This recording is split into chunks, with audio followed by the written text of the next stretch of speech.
নমস্কার, আমি সুবিনয়। কবি নবনীতা দেবসেনের একটি কবিতা বুড়ো বয়সের পদ্য আমার ভালো লাগলো। কবিতাটি আমি পাঠ করে শোনাচ্ছি। কবিতা বুড়ো বয়সের পদ্য, কবি নবনীতা দেবসেন। না হয় বয়স পেরিয়েছে 60, লোকে দেখে বলে বৃদ্ধ, তাই বলে ঘরে শুধু কি ঝিমোবে, খাবে ঝোল ভাত সিদ্ধ। সারাদিন বসে অসুখের এ কথা ভেবে কি সময় কাটবে? তার চেয়ে চলো ভোরবেলায় উঠে রাস্তায় গিয়ে হাঁটবে। ছেলে মেয়ে সব দূর দেশে আছে, চিন্তার কিছু নেই ভাই। আশেপাশে যারা স্বজনে বন্ধু, যোগাযোগ রেখে থাকা চাই। ভালো করে খাও মৎস্য মুরগি, ফলমূল শাকসবজি, কচিত কখনো পাঁঠা চেখে দেখো, ডুবিয়ে খেও না কবজি। হোক না বয়স, ডিজিটাল হলে মজা আছে যেন ভরপুর।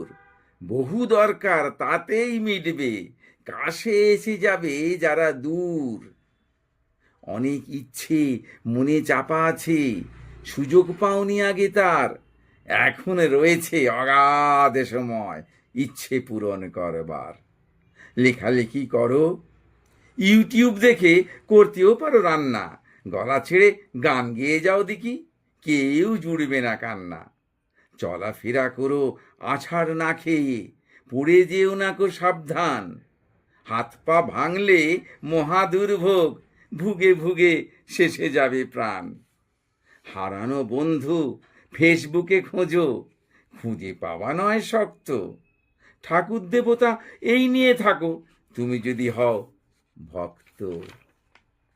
অসুখ বিসুখ সুগার প্রেশার ছিল তারা, আছে থাকবে। ভয় পেয়ে গিয়ে জড়সড় হলে ওরা বেশি দর হাঁকবে। চিকিৎসা করো ঠিক সময়, খুঁজে রেখো ভালো ডাক্তার।